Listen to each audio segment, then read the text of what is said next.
আসসালামু আলাইকুম। আজকে ড্রোন নিয়ে গেলাম আহিল আর আমি আমাদের বাসার পাশে হ্যান্ডসোট পার্কে।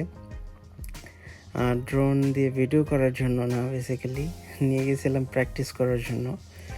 কারণ হলো গিয়ে এই প্রথম ড্রোন কিনেছি, আজকে সেকেন্ড দিন ড্রোন উড়ানোর চেষ্টা করতেছি।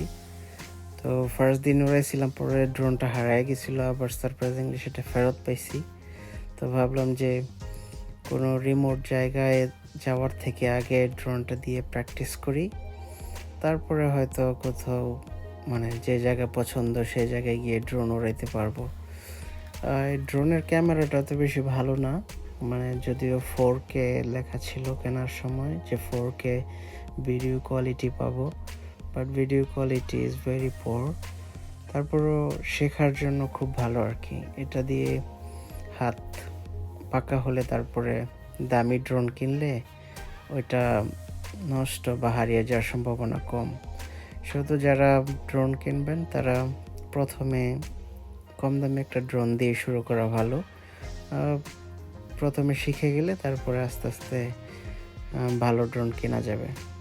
যাই হোক, এটা আমাদের প্র্যাকটিস ছিল। আরও 4-5 দিন প্র্যাকটিস করলে হয়তো ফুল কন্ট্রোল শিখতে পারবো। এখন 50-55% মতো কন্ট্রোল করতে পারি, ইনশাল্লাহ বাকিটাও শিখে যাব।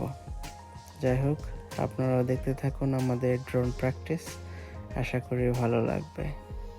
Thank you so much. আবার দেখা হবে নতুন ভিডিওতে। আল্লাহ হাফেজ।